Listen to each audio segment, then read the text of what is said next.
अस्सलाम वालेकुम स्टूडेंट्स। आज जो हमारा टॉपिक है दैट इज मोल कॉन्सेप्ट।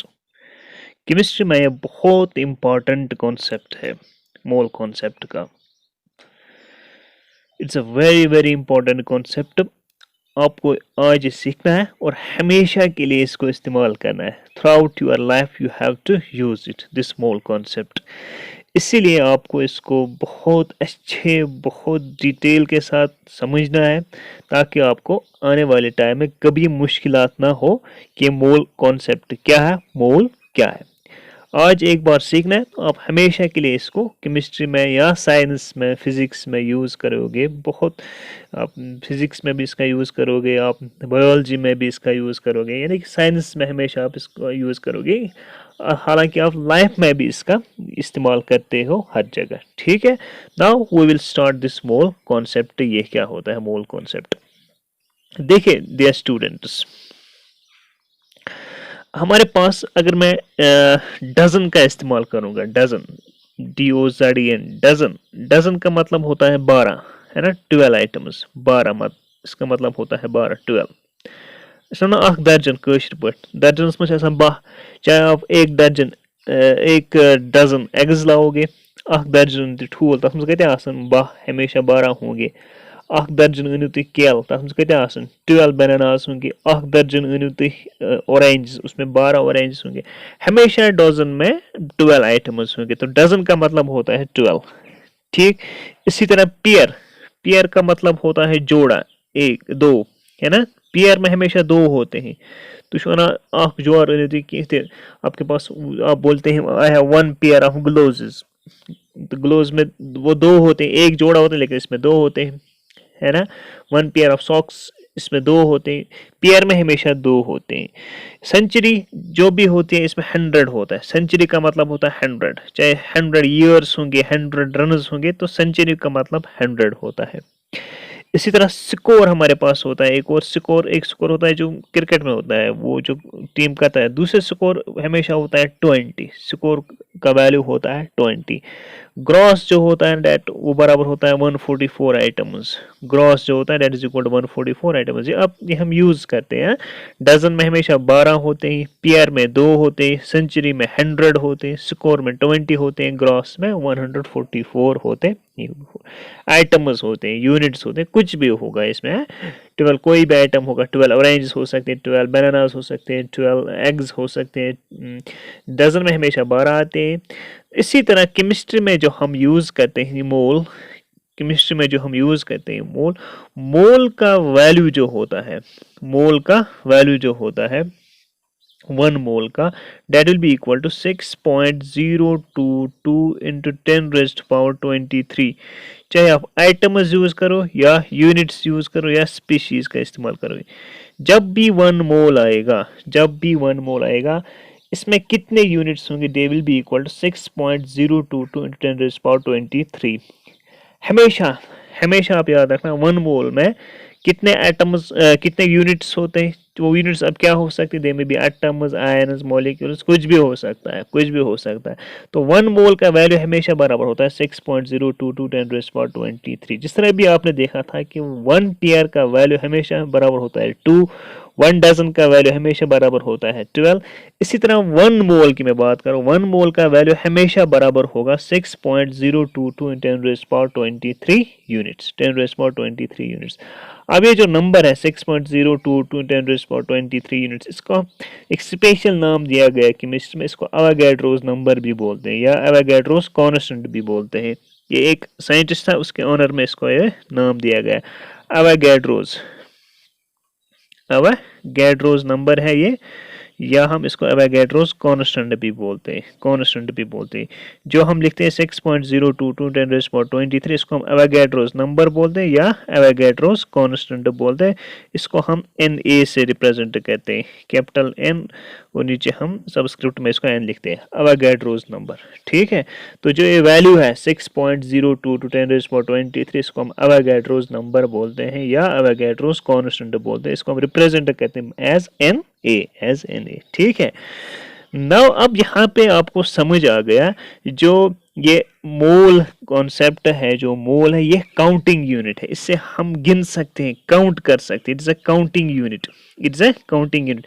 जिस तरह हम एक डजन में हमें पता चला कि उसमें 12 होते हैं, हमेशा 12 होते हैं, है ना, उसमें हमेशा 12 होते हैं, तो सेम यहाँ पे हमें पता चला कि एक मोल में, वन मोल में हमेशा 6.022 10⁻23 एटम कॉन्स्टिट्यूएंट्स होते हैं या यूनिट्स होते हैं, 6.022 10⁻23 यूनिट्स।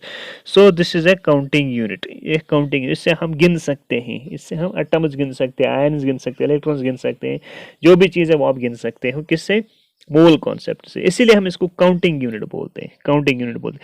यहाँ पे आप फिलहाल यहाँ पे आपको मैं साथ साथ ही बोलूँ कि जो ये मोल है, वन मोल है, ये इंट्रोड्यूस किया था एज एसआई सिस्टम में। एसआई सिस्टम जो होता है ना हमारे पास, एसआई यूनिट सिस्टम जो होता है, इसमें इसको इंट्रोड्यूस किया as seventh unit, seventh base unit. हमारे पास 7 बेसिक एसआई यूनिट सिस्टम है, इसमें मोल जो है ना ये seventh basic system, basic unit है, सेवंथ यूनिट जो है, सेवंथ बेस यूनिट क्वांटिटी है ये।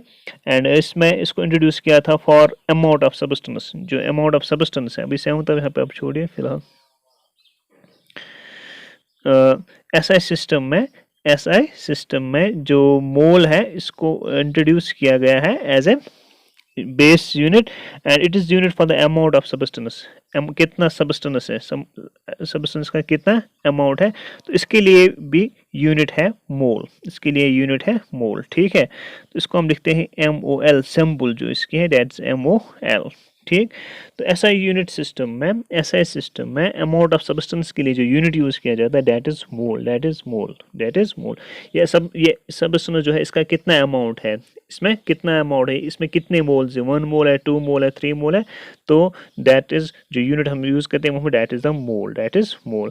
एंड ऑल्सो हम कह सकते हैं कि जो मोल है इट्स काउंटिंग यूनिट, क्योंकि अगर हमें अमाउंट ऑफ सब्सटेंस 1 मोल है, अगर हमें अमाउंट ऑफ सब्सटेंस कितना निकला 1 मोल, तो हम डायरेक्टली कह सकते हैं इसमें कितने एंटिटीज ही, यूनिट से 6.02 10⁻23। तो याद रखिए जो मोल है इसको हम काउंटिंग यूनिट भी बोलते हैं, इसको हम काउंटिंग यूनिट भी बोलते हैं। अब केमिस्ट्स काउंट कैसे करते हैं, केमिस्ट्स काउंट कैसे करते हैं, जो केमिस्ट्स हैं दे काउंट बाय वेइंग। एक टर्म आप याद रखिए या एक फ्रेज आप याद रखिए, केमिस्ट्स काउंट बाय वेइंग,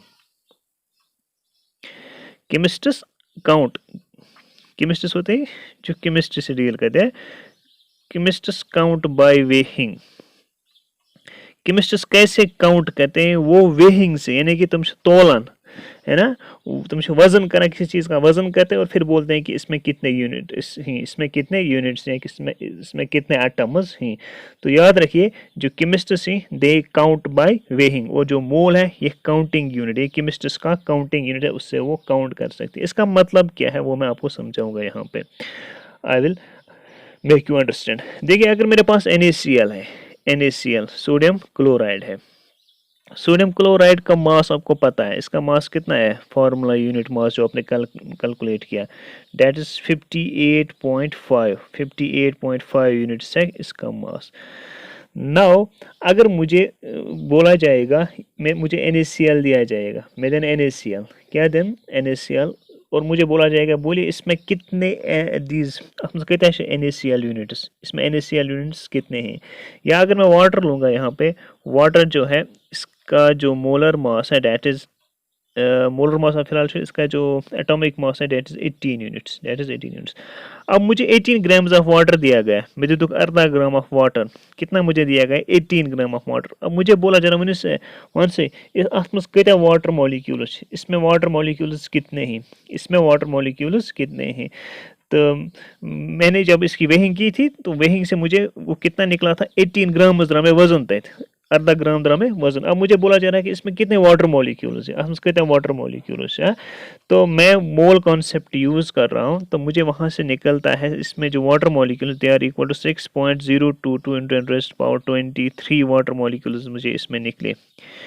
तो वे मुझे कैसे निकले, मैंने वेइंग की, मेरे तो वाटर की कुछ क्वांटिटी मुझे दिया गया और मुझे बोला गया इसमें कितने वाटर मॉलिक्यूल्स, मैंने इसकी वेइंग की, वेइंग से अगर मुझे 18 ग्राम निकले तो इसमें कितना होगा, इसमें water molecule 6.022 × 10⁻23 molecules of water होंगे। ये कैसे निकलता है हम इसको आगे चल के डिटेल में डिस्कस करेंगे।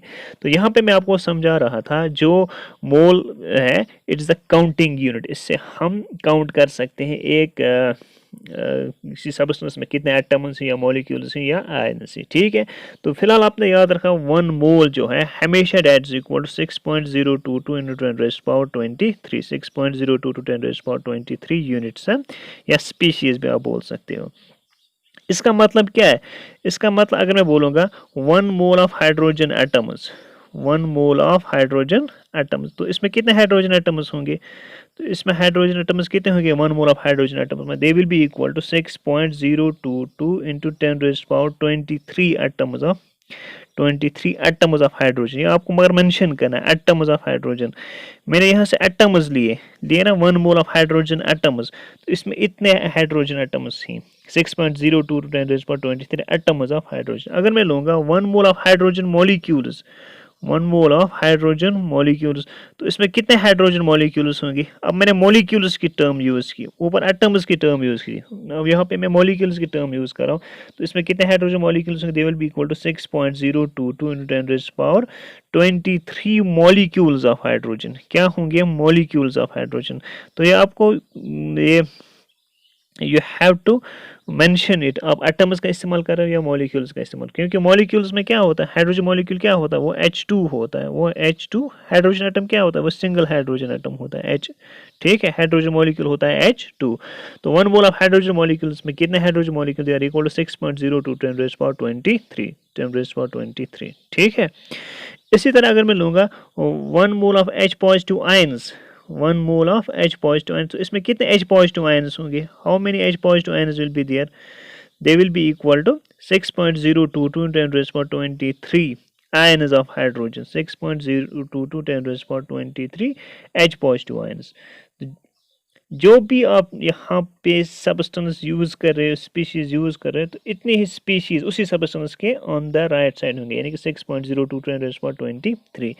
इस तरह अगर मैं लूँगा 1 mole of electrons, 1 mole of electrons, तो इसमें कितने इलेक्ट्रॉन्स होंगे एक मोल में? They will be equal to 6.022 10 raised power 23 electrons है, 10 raised power 23 इलेक्ट्रॉन्स। ठीक है, इस तरह अगर मैं लिखूँगा 1 mole of water molecules, 1 mole of water molecules, तो इसमें कितने वाटर मॉलिक्यूल्स होंगे?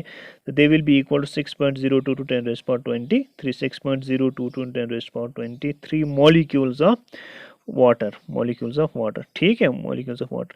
तो ये आपको याद रखना है 1 मोल हमेशा 6.02 to 10 raised power 23 होगा, चाहे उसमें एटम्स होंगे, मॉलिक्यूल्स होंगे या आयन्स होंगे, इलेक्ट्रॉन्स होंगे, जो भी चीज़ इसका इस्तेमाल आप करोगे, जिसका भी इस्तेमाल आप करोगे। ठीक है, तो आज आपने फिलहाल याद रखा जो मोल है ये काउंटिंग यूनिट है। इससे हम एटम्स, आयन्स, मॉलिक्यूल्स वगैरह गिन सकते हैं, काउंट कर सकते हैं। काउंट कैसे कर सकते हैं? बाय वेइंग कर सकते हैं। तो उसको हम कल पढ़ेंगे जब हम ग्राम एटॉमिक मास और ग्राम मॉलिक्यूलर मास का इस्तेमाल करेंगे। तो आज आपने याद रखा जो मोल है इसका वैल्यू जो होता है that is equal 6.02 10 raised power 23। इसको हम एवोगैड्रोस नंबर भी बोल सकते हैं, एवोगैड्रोस कांस्टेंट भी बोल सकते हैं। इसको इसका जो नाम है ये रखा गया इन ऑनर ऑफ एमिडो एवोगैड्रो, वो एक साइंटिस्ट था।